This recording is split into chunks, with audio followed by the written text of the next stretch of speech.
on dividing decimals, but we're not going to use models. We'll actually just use standard algorithm. It says Barry paid $17.28 for 8 gallons of gas.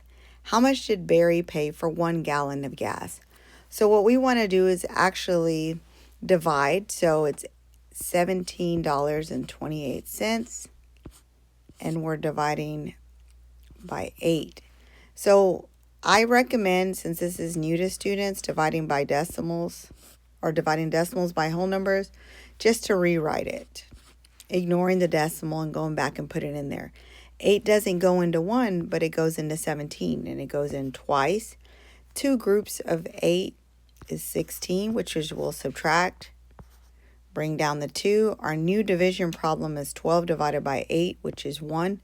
1 group of 8 is 8. Subtract. Bring this down. And so now we're going 48 divided by 8, and that goes in 6 times. So I tell students to put the numbers back where they were. So 2 was above 7. It should stay above 7. 1 is above 2, and then 6 is above 8. Now the decimal goes straight through to the quotient. And that makes sense because 2 times 8 is 16. So it's about, if you kind of estimate for reasonableness. All right, for the next one, Clark rode his bike 75.6 miles, or 75 6/10 miles in 21 days. He rode the same number of miles each day. How many miles did he ride his bike each day? So now we're going to divide 75.6, or 75 6/10, by 21. So I'll rewrite it. Now, 21 doesn't go into 7, but it goes into 75. So I recommend students just to do repeated addition till they get more comfortable with multiplying. So 21 plus 21 is 42. So we'll keep on adding till we get as close as we can to 75. So you have 63. So I tell my students, if you accidentally added an extra 21, that's okay. You know, we're still dividing 21. So there's 1, 2, 3 groups that can go in.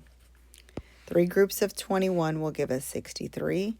We're going to take that away from 75. And now we bring down the 6. So our new division problem is 126. We don't have to start over. We could just keep on adding the 21. And we actually goes in evenly. So there's 1, 2, 3, 4, 5, 6. So we want to put those numbers right above where they were. So 3 is above 5, and 6 is above 6. And remember, the decimal goes straight to the quotient. And that makes sense. You could estimate 4 times 21 or 4 times 20 is about 80. So we're in the right place of where we need to be for reasonableness. So for our final problem, Bruce had a container with 34.65 cups of orange juice. He poured the same amount of orange juice in 9 glasses. How much orange juice did Bruce pour in each container? So we're actually, this is another way to look at it. It's 34.65, or 34 6500 is actually being divided by 9. It looks like a fraction, which is all the division is. So you would actually set it up like this. And then, if you would like, remove the decimal. And then solve it. Get the quotient and put it back on the original. I recommend solving this video, answering in the comments. This video helped. Don't forget to hit like and subscribe.